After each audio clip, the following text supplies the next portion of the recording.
kasih banyak atas kehadiran kawan-kawan semuanya. Kami ini tersanjung di awal tahun kita bisa bertemu, kan seharusnya nih Pak Bupati yang didatangi nih bukan kami asisten tapi karena sudah masuk ke ruangan sini, apa yang kami tahu kami sampaikan sebatas yang kami laksanakan sekarang.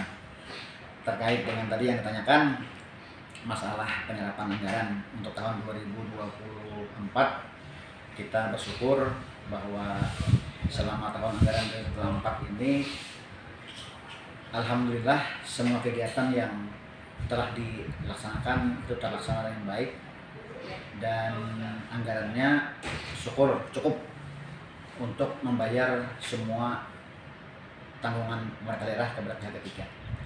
Walaupun secara keseluruhan pendapatan daerah kita itu tidak tercapai, namun karena ada beberapa kegiatan yang bisa diefisiensi sehingga bisa dibayarkan semua kegiatan. Itu yang pertama.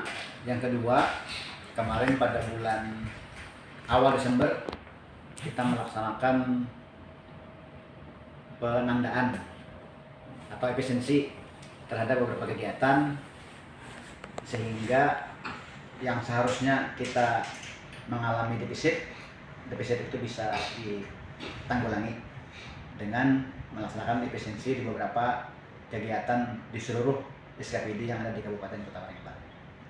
Nah, kalau kita bicara defisit, apakah di saat kemarin ada refocusing Bang atau pengurangan daripada anggaran atau bagaimana? Istilahnya efisiensi, bukan refocusing.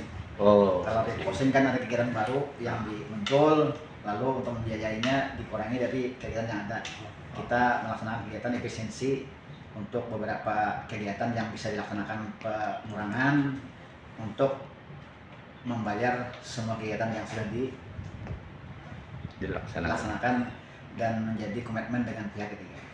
Nah, kalau kita melihat APBD kita ini 1,7 triliun.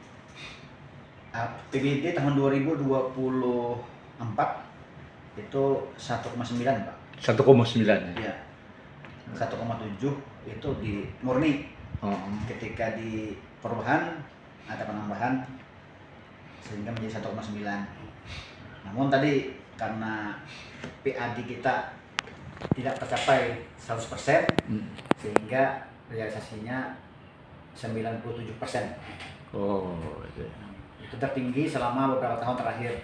Karena tahun kemarin 2023 kita hanya 96%. Yang ini mencapai 97%. 97%, berarti kan juga cukup ada kenaikan gitu ya Pak? Ada kenaikan dibandingkan tahun yang lalu. Nah, peningkatan ada ya, juga ya? Dan dibandingkan dengan kabupaten tetangga, wilayah barat, Lemandau, Sukamara, kemudian Seruyan, serta Sampit yang dikelola oleh KPKN di sini, Kota Waringin Barat menduduki posisi teratas dalam penyerapan anggaran. Oh, alhamdulillah. Cukup bagus gitu ya? Cukup bagus. Artinya kan diragukan pembangunan di Bang Mak. Artinya terlaksana dengan baik. Terlaksana dengan baik gitu. Biasanya kalau penyerapan itu berjalan maksimal, berarti kan di lapangan terlaksana dengan baik. Tapi kalau penyerapannya ada yang masih sisa segala macam, berarti ada kendala dalam pelaksanaan kegiatan. Nah, Bang, saat ini kan kita melihat dari perkembangan yang sudah cukup bagus ya, memberikan warna yang mana peningkatan dari pendapatan asli daerah juga. Ada yang Abang katakan sedikit kurang tercapai dari target. Itu pendapat dari sektor mana, Pak? Ada beberapa sektor yang kita mengalami tidak tercapai. Misalnya seperti MBLB, mineral bukan logam, pajak, terus terkait dengan izin bangunan gedung yang dulu namanya EMB, serta sarang burung walet. Jadi sektor-sektor itu yang sangat susah untuk merealisasikan pencapaian. Tetapi kita menduga bahwa memang target yang ditetapkan itu terlalu tinggi. Contohnya seperti misalnya izin bangun gedung itu, kita targetnya sekitar 8 miliar. Tetapi selama beberapa tahun terakhir ini capaiannya itu maksimal hanya 2,3 miliar. Sementara targetnya 8 miliar, ketinggian gitu kan. Nah itu mungkin ke depan nanti akan dibahas lagi lah tersendiri untuk tim pendapatan ini. Bagaimana sih sebenarnya untuk menetapkan target yang agak rasional. Karena dari petunjuk BPK wilayah Kalimantan Tengah, kita diminta untuk meninjau kembali penetapan target-target itu disesuaikan dengan potensi dan studi Kelayakan ya. potensi yang ada. Potensi yang ada.